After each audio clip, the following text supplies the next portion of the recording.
US Secretary of State Antony Blinken is set to visit China this weekend. That's the first visit of a Secretary of State to China in 5 years. The Biden administration now pushing to improve ties between the two countries. We're very lucky. Joining us now is General Jack Keane, retired four-star general and the former Vice Chief of Staff of the United States Army. He's the chairman of the Institute of the Study of War and is conducting a review for Congress on President Biden's defence strategy. General, great to catch up with you. Before I get your thoughts on Antony Blinken's visit to China, I wanted to ask you about some news that broke here in Australia today. The government is going to introduce new laws to block a second Russian embassy. Now, this embassy, General, was to be built on a block of land next to our parliament, like your Capitol Hill building, and they say it's a threat to national security. Here's what Prime Minister Anthony Albanese said about this today. The government has received very clear security advice as to the risk presented by a new Russian presence so close to Parliament House. We're acting quickly to ensure the leased site does not become a formal diplomatic presence. The government condemns Russia's illegal and immoral invasion of Ukraine. They have another embassy in Canberra, General, but that probably is the right move, isn't it? Oh, yeah, absolutely. I mean, let's face it. We have a long experience with Russia and before that, the Soviet Union. And their embassies are actually spy stations. There's just no doubt about that. That's been our experience for all of these years. It's no accident they're locating it right next to a government center because they want to collect information. And they'll do that electronically using signals intelligence, monitoring radio transmissions, telephone transmissions, everything that they can do to determine what the thinking is, what the process is, so that they can undermine the government. That is what they are about, and it's a good move that your government is taking action to stop it from happening. The Prime Minister was asked, General, about, well, if you're that worried about the Russians on that particular plot of land, why do you allow the Russians to still have an embassy in Canberra? But I guess from a diplomatic point of view, it makes sense to still have those diplomatic channels open with Russia despite what's going on in Ukraine. Yeah, I totally believe that. I mean, diplomatic relations, the opportunity to talk on a regular basis, when a crisis develops, you can have instant communication, almost face-to-face. That's absolutely the right thing to do. Yes, we maintained diplomatic relations all through the Cold War, and at times it was invaluable to have that kind of direct communications.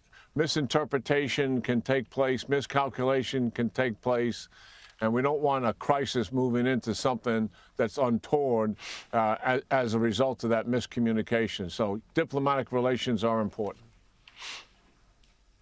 General, we probably can't underestimate, can we, overestimate, I should say, the visit by Antony Blinken to China. First time in 5 years, which, when I heard that today, I was quite surprised that it's been 5 years. But what do you think Blinken will be attempting to achieve here in this visit to China? Yeah, it's not that they haven't met and visited. They have, but it just hasn't been in a visit into China. I'm hoping what takes place is that Secretary Blinken lays out, China's behavior and why it's causing such concern in the Indo-Pacific region and the globe writ large, and certainly particularly what's happening in the intimidation, coercion of our allies in the region, and what he's doing, what President Xi and the Chinese Communist Party are doing to penetrate the United States, the most comprehensive penetration of American society in our history. And their aggressive behavior is something that just needs to be put on the table. I wish we would do it more publicly and do it in concert with our allies, because the Chinese Communist Party is so sensitive to adverse criticism. You know yourself, as soon as your government says something about China, they punch back almost immediately. That also tells you how insecure they are about it and how paranoid they are about it. And we should call them out. And I hope Secretary Blinken lays our cards on the table with them in terms of the aggression that they're displaying and how that in itself is destabilizing the Indo-Pacific region. Yeah, our best example of that is former PM Scott Morrison said he wanted to know where the COVID virus came from. Was it out of a lab in Wuhan? And immediately the Chinese started banning things like rock lobsters and wine and all sorts of other exports. I wanted to ask you about how serious, as a military person, do you take the aggression in the South China Sea, where you saw those two warships come quite close to each other in recent weeks?